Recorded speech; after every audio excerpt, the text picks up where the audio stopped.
열왕기하 25장. 남왕국 유다의 시드기야 왕 9년 10월 10일 바빌로니아 왕 느부갓네살이 자신의 대군을 이끌고 유다로 진격해 와서 예루살렘 도성을 포위한 후에 공격을 위해 도성 주위에 흙으로 된 언덕을 쌓았다. 그리하여 유다의 수도 예루살렘은 시드기야 왕 11년까지 계속 포위된 상태로 있었다. 그러던 중 시드기야 왕 11년 4월 9일에 도성 안에 기근이 심해져서 마침내 성 안의 백성들이 먹을 식량이 다 떨어졌다. 그때 성벽이 뚫리자 바빌로니아 군대가 포위하고 있는데도 시드기야 왕은 밤을 틈타 군사들과 함께 왕의 정원 근처에 있는 두 벽 사이의 문을 통해 몰래 빠져나와 허겁지겁 아라바 쪽으로 정신없이 도망쳤다. 그러나 바빌로니아 군대가 이 사실을 알아채고 시드기야 왕을 즉각 추격하여 여리고 평지에서 시드기야를 사로잡았다. 이때 시드기야의 군사들은 왕을 버린 채 뿔뿔이 흩어져 각자 도망쳤다. 포로가 된 유다 왕 시드기야는 림나에 주둔해 있는 바빌로니아 왕 느부갓네살 앞으로 끌려갔다. 그러자 느부갓네살 왕이 직접 그를 심문한 후에 시드기야가 보는 앞에서 그의 아들들을 다 죽였다. 그런 뒤에 시드기야의 두 눈을 빼고 그를 쇠사슬로 묶어 바빌론으로 끌고 갔다. 바빌로니아 왕 느부갓네살 19년 5월 7일에 바빌로니아 왕의 신하인 근위대장 느부사라단이 예루살렘으로 왔다. 그는 주의 성전과 왕궁 및 예루살렘의 모든 집들을 불태웠다. 그리하여 예루살렘의 크고 중요한 건물들은 모두 잿더미로 변했다. 근위대장 느부사라단의 지휘하에 바빌로니아의 모든 군대는 예루살렘의 사면 성벽을 모두 헐어버렸다. 그런 뒤 근위대장 느부사라단은 예루살렘 도성 안에 남아있던 사람들과 바빌로니아 왕에게 항복한 주민들 및 나머지 무리들을 모조리 붙잡아 포로로 끌고 갔다. 그러나 그는 아주 비천하고 가난한 사람들을 그 땅에 조금 남겨두어 그들로 포도원을 가꾸고 농사를 짓게 했다. 바빌로니아 군대는 주의 성전에 있던 청동 기둥들과 청동 바다와 그것들의 받침대를 부수어서 그 청동을 바벨론으로 다 가져갔다. 그들은 또한 주의 성전을 샅샅이 뒤져 솥과 부삽과 부집개와 접시 및 제사 드릴 때 사용하는 모든 청동 기구들도 다 가져갔다. 그들은 또한 향로와 그릇 등 금이나 은으로 만든 기구들도 다 가져갔다. 이렇게 그들은 일찍이 솔로몬 왕이 주의 성전에 만들어 놓은 두 청동 기둥과 청동 바다와 청동 받침대를 다 가져갔는데 그들이 약탈해 간 청동이 너무나 많아서 그것의 무게를 다 측량할 수 없을 정도였다. 성전 앞에 세워진 청동 기둥 하나의 높이는 18규빗이었고 기둥 꼭대기에 있는 기둥머리는 높이가 3규빗이었는데 그 기둥머리 둘레의 그물과 석류도 모두 청동으로 되어 있었다. 다른 또 하나의 기둥도 이와 똑같이 그물로 장식되어 있었다. 바빌로니아 왕의 근위대장 느부사라단은 대제사장 스라야와 부제사장 스바냐를 비롯하여 성전 문을 지키는 제사장 3명을 사로잡았다. 그 밖에도 느부사라단은 예루살렘 도성에 남아있던 사람들 가운데 군대 지휘관 1명과 왕의 시종 5명과 그 땅의 백성을 징집하는 담당 서기관과 그 외 성 안에 피신해 있던 유다의 상류층 60명도 사로잡았다. 근위대장 느부사라단은 사로잡은 그들을 모조리 하맛 지방의 림나에 머물고 있는 바빌로니아 왕 앞으로 끌고 갔다. 그러자 바빌로니아 왕은 하맛 땅 림나에서 그들을 모조리 쳐 죽였다. 이리하여 유다 백성 가운데 살아남은 자들은 자기 땅을 떠나 포로가 되어 멀리 끌려갔다. 바빌로니아 왕 느부갓네살은 자기가 유다 땅에 남겨놓은 사람들을 다스릴 총독으로 그달리아를 임명했다. 그는 사반의 손자이며 아히감의 아들이었다. 유다의 지휘관들과 부하들은 바빌로니아 왕이 그달리아를 유다 총독으로 임명했다는 소식을 듣고 모두 미스바에 있는 그달리아에게로 나아왔다.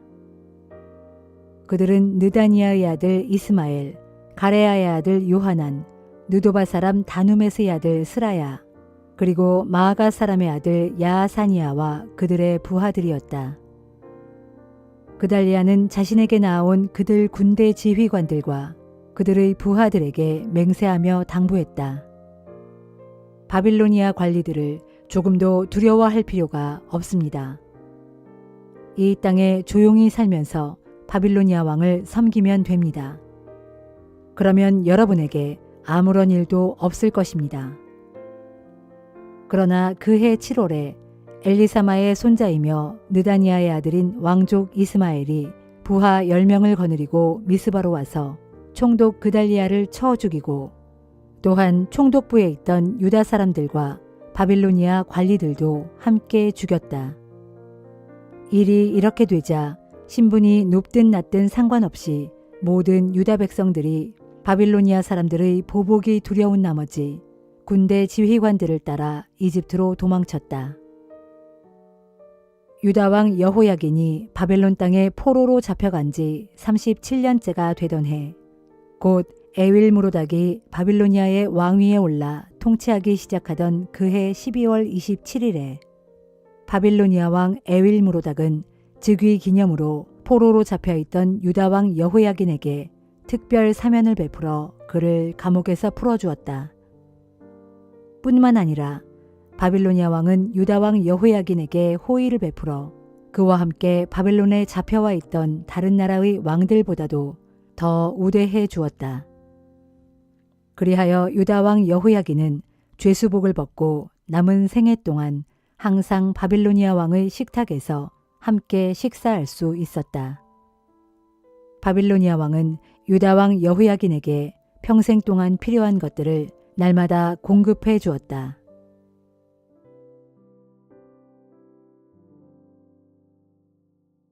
히브리서 7장. 이 멜기세덱으로 말하자면 그는 살렘 왕이요 또 지극히 높으신 하나님의 제사장이었습니다. 그는 여러 왕들을 물리치고 돌아오는 아브라함을 만나 그를 축복해 주었습니다. 그러자 아브라함은 자신이 취한 모든 전리품에서 10분의 1을 떼어 멜기세덱에게 바쳤습니다. 이 사람 멜기세덱이라는 이름은 첫째로 의의 왕이란 뜻이고 다음으로 살렘 왕이라는 말은 평화의 왕이라는 뜻입니다. 아주 특이하게도 멜기세덱에게는 아버지도 어머니도 없고 족보도 없습니다. 또한 태어난 날도 없고 죽은 날도 없어서 마치 하나님의 아들과 마찬가지로 항상 제사장으로 있는 자입니다. 그렇다면 여러분은 멜기세덱이 얼마나 위대한 인물인지 한번 생각해 보십시오. 족장 아브라함조차도 모든 전리품 가운데 가장 좋은 것들로 골라 10분의 1을 그에게 바쳤습니다. 율법에 따르면 제사장 직분을 맡은 레위 가문의 사람들은 같은 동족인 아브라함의 후손들, 곧 이스라엘 백성들에게서 10분의 1을 거두도록 규정해 놓고 있습니다. 그러나 멜기세덱은 레위의 가문의 사람이 아니었는데도 아브라함에게서 10분의 1을 받았고 게다가 하나님의 약속을 받은 아브라함의 축복까지 해주었습니다. 두말할 나위도 없이 축복은 더 큰 윗사람이 보다 작은 아랫사람에게 베풀어 주는 것입니다. 그런데 레위 가문의 제사장들은 장차 죽을 인간들이었지만 10분의 1을 받았고 멜기세덱은 항상 살아있다고 전해지는 인물인데 10분의 1을 받았습니다. 그러므로 생각해보면 이스라엘 백성들에게서 10분의 1을 받은 레위 가문의 제사장들도 결과적으로 아브라함을 통해 멜기세덱에게 10분의 1을 바친 셈입니다. 그런 까닭은 멜기세덱이 아브라함을 만났을 당시 레위는 아직 태어나지도 않은 채 자기 조상 아브라함의 허리에 있었기 때문입니다. 비록 이스라엘 백성들이 레위 계통의 제사장 직분에 근거해서 율법을 받았지만 그 레위 가문의 제사장 직분을 통해서 온전한 것을 이룰 수 있었더라면 왜 굳이 아론 계통이 아닌 멜기세덱의 계통에 속하는 다른 제사장을 세울 필요가 있었겠습니까? 제사장 직분에 변화가 생기게 되면 율법에도 변화가 생기는 것은 너무나 당연합니다. 지금까지 우리가 말한 그 다른 제사장, 곧 멜기세덱의 계통에 따른 새로운 제사장으로 세움받은 분은 레위 지파가 아니라 다른 지파에 속했는데 그 지파에 속한 사람으로서는 지금까지 아무도 하나님의 제단에서 제사장의 일을 감당한 사람이 없습니다. 우리의 영원한 대제사장으로 세움받은 주께서는 분명 유다 지파 출신입니다. 그런데 모세가 자신의 율법에서 제사장 직분과 관련해서 말할 때 이 지파에 관해서는 아무것도 언급한 적이 없습니다. 그리하여 옛적 멜기세덱과 같은 모양으로 오늘날 또 다른 새로운 제사장이 생겨난 것을 보면 우리가 지금까지 말해온 사실이 더욱 더 명백해집니다. 그렇습니다. 그분이 제사장이 된 것은 혈통에 따른 규례, 곧 율법의 규정에 따른 것이 아니라 영원토록 썩지 않는 생명의 능력에 따른 것이었습니다. 그렇기에 그분을 두고 성경은 기록하기를 너는 멜기세덱의 계통을 따르는 영원한 제사장이다 라고 했습니다. 그러므로 전에 있던 계명, 곧 율법은 힘이 없고 효력이 없어졌기에 그만 폐지되었습니다. 사실 율법은 어떤 것도 완전하게 만들지 못했습니다. 그래서 하나님께서는 더 나은 소망을 우리에게 주셨고 우리는 그 소망을 품고 하나님께 가까이 나아갈 수 있게 되었습니다. 더욱이 예수께서는 하나님의 맹세 없이 제사장이 된 것이 아닙니다. 그러나 예수께 대해서는 하나님께서 이렇게 맹세하시면서 제사장으로 세우셨습니다. 곧 주께서 맹세하시기를 너는 영원한 제사장이다 하셨으니 그분의 마음은 절대로 변치 않으실 것이다. 이리하여 예수께서는 더 나은 언약의 보증인이 되셨습니다. 레위 계통의 제사장들은 죽음 때문에 그 직무를 계속 수행할 수가 없어서 많은 수요가 있어야 했습니다. 그러나 예수께서는 영원히 계시는 분이시므로 제사장 직분을 영원토록 맡아보십니다. 따라서 예수께서는 자신을 통해 하나님께로 나아오는 사람들을 온전히 구원하실 수 있습니다. 그것은 예수께서는 항상 살아계셔서 그들을 위해 중보의 기도를 드리고 계시기 때문입니다. 예수야말로 참으로 우리에게 합당한 대제사장이십니다. 왜냐하면 예수께서는 거룩하시고 순결하시고 흠이 없으시고 모든 죄인들과는 구별되시고 하늘보다 더 높으신 분이기 때문입니다. 지금까지 다른 제사장들은 먼저 자기 죄를 위해 제사 드리고 그 다음에 백성들의 죄를 위해 제사 드리는 일을 날마다 해야 했습니다. 그러나 그들과는 달리 예수께서는 그렇게 하실 필요가 전혀 없습니다. 왜냐하면 그분은 자기 자신을 몸소 제단에 바치심으로써 단 한 번에 그 모든 일을 온전히 이루셨기 때문입니다. 이처럼 율법은 약점을 지닌 연약한 사람들을 대제사장으로 세워왔지만 율법 후에 주어진 하나님의 맹세의 말씀은 영원토록 완전하게 되신 아들을 대제사장으로 세웠습니다.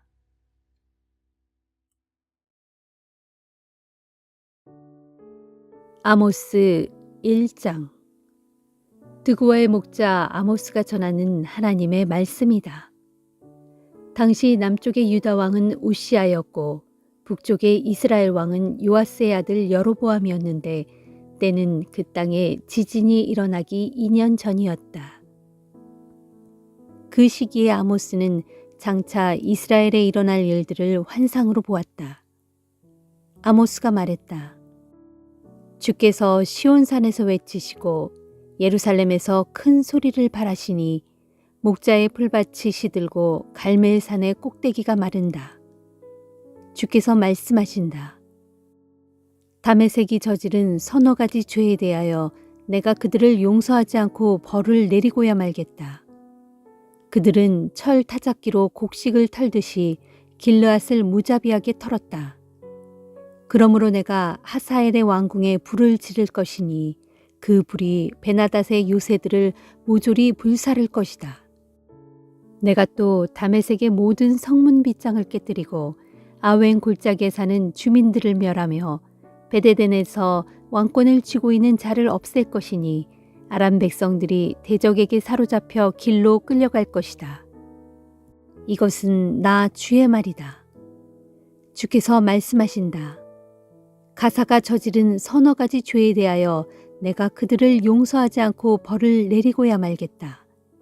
그들은 내 백성을 포로로 붙잡아 끌고 가서 에돔 사람들에게 팔아버렸다.